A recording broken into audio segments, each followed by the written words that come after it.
Hey, everybody. Welcome to another edition of the Daily Bullet. I'm Paul Lathrop, your host. Every day we're talking to different people in the firearms rights arena who are helping to make a difference. Joining me today, Richard Pearson. Richard's the executive director of the Illinois State Rifle Association, one busy group lately. Thank you for joining us today, Mr. Pearson. My pleasure. Well, let's get started off. I'm going to start off a little generically, if I could. Illinois State Rifle Association. When did it come about, and how did it come to be? Well, we started in 1903 with the Defense Appropriation Act of 1903, and we became one of the first state associations that Theodore Roosevelt envisioned to train civilians in marksmanship before they entered the military. Very cool. Very cool. Well, if I could ask then, what are some recent successes that you folks have had? Illinois, let's face it, Illinois is not known as a great gun-free state, but if you take Chicago out of the mix, there you've got a very pro-gun state there. What are some successes you've had recently? No, we do. Yeah, we like to say Illinois contains Chicago, and the rest of Illinois is just like America. So we talk about that. But we've had, of course, started out with Otis McDonald case, filing suit against the state of Illinois with the help of the Second Amendment Foundation. We went all the way to the Supreme Court of the United States and got a ruling that the state of Illinois had to issue concealed carry permits to its citizens if they qualified.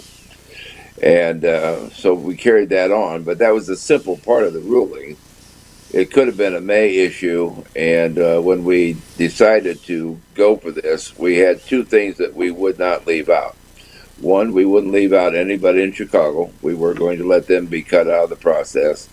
And two, it had to be a shall issue state, not a may issue state. And so we fought hard for all of that, and we got both of those things. The rules are tough in Illinois. Requires 16 hours of training, 8 hours if you have military experience. And so, we've been working with that, and I'm not quite sure about how many permits we have. I'm going to guess it's in the neighborhood of 340,000. The first permits were issued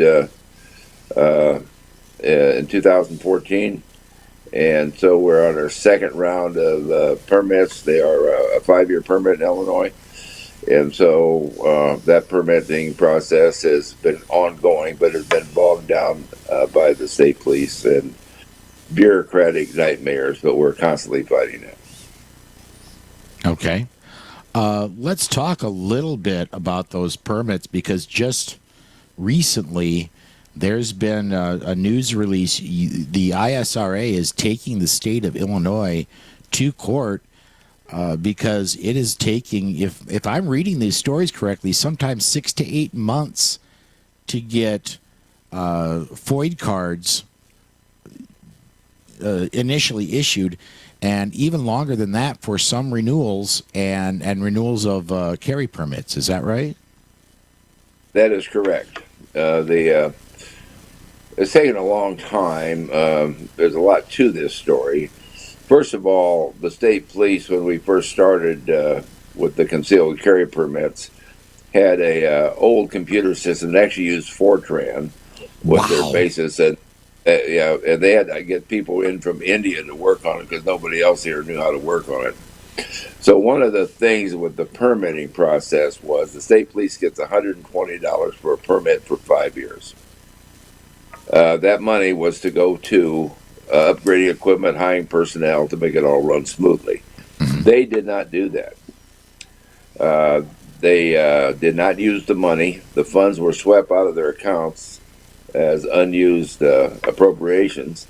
And so we lost $29.5 million that could have been used to improve the process for both the FOID and the concealed carry card.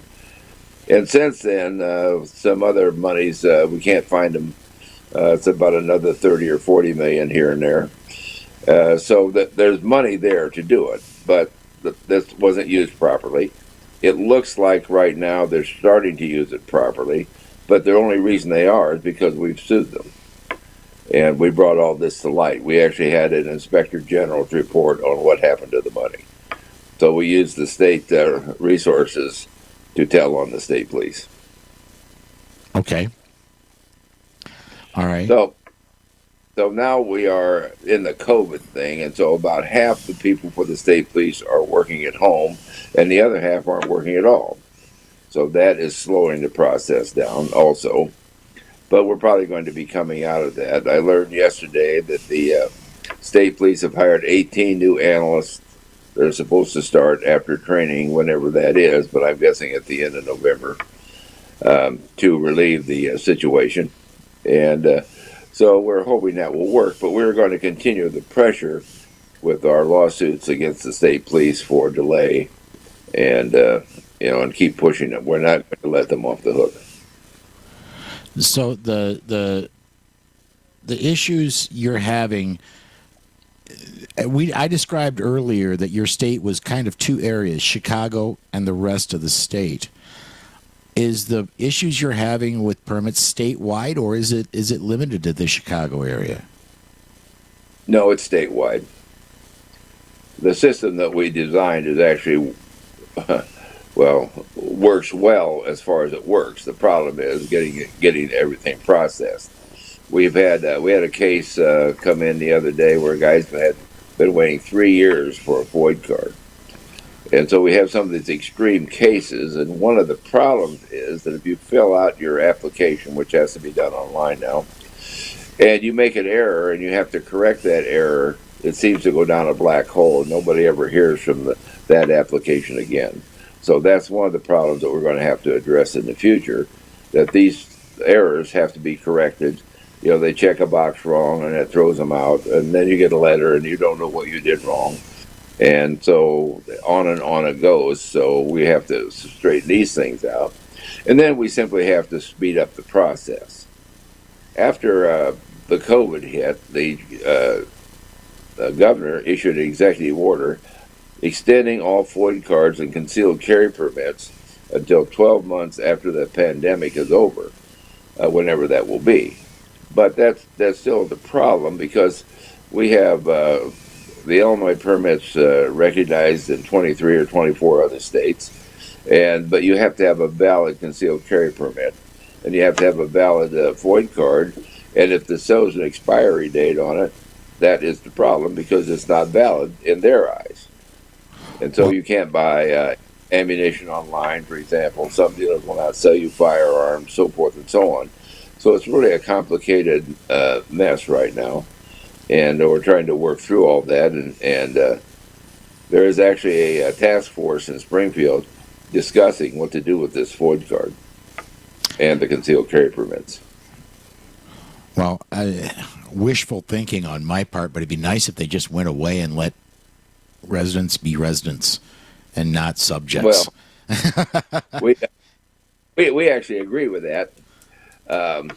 The FOID card has been around since 1968, and we get blamed for having a FOID card. But at that time, the original Mayor Daley wanted to register all firearms, and in those days, the Illinois State Rifle Association was small, not prepared, a competitive organization, not prepared to do anything with politics.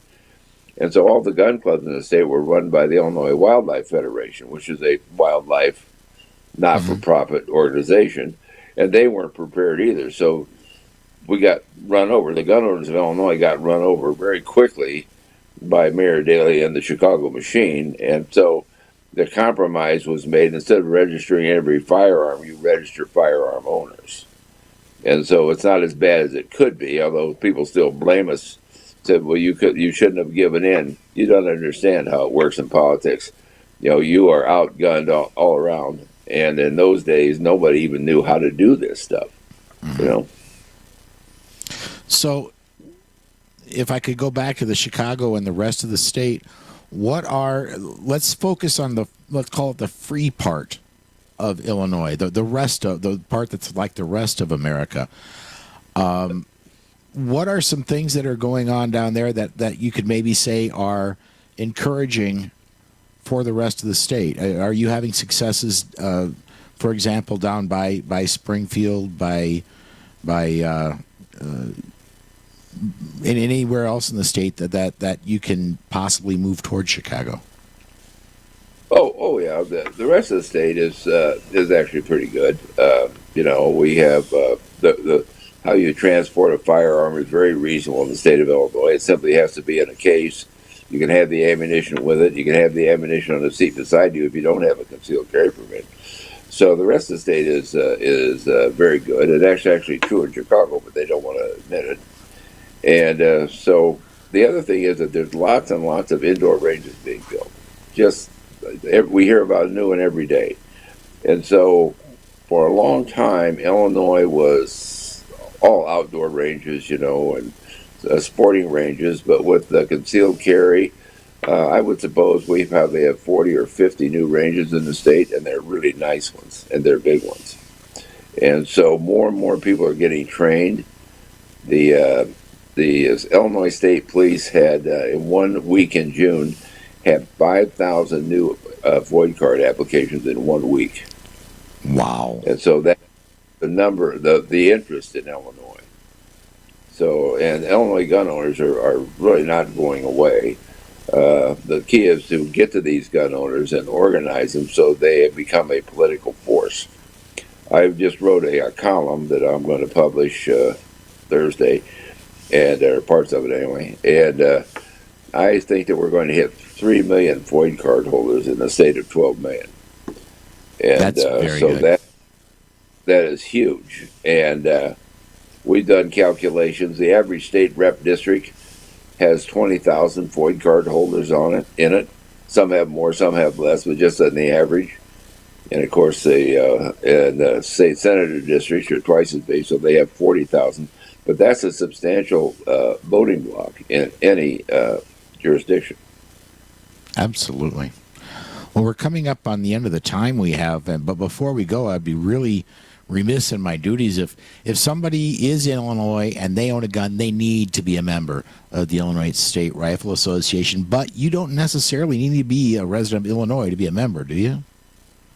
No, you do not. We have quite a few members out of state, actually. Many of them are members who were here and moved away, but they maintained their membership because we're one of the leaders in the fight at the state level throughout the country. So you can go to our website, www.isra.org, and you can join there. There's a join button there, and it takes you to get a membership. It's pretty simple, actually. Very cool. Well, again, we're coming up on the time we have for today, but I want to thank you so much, Mr. Pearson, for joining us today, man. Oh, my pleasure. Anytime. Folks, we're going to go ahead and put this one to bed, and we'll see you tomorrow for another episode.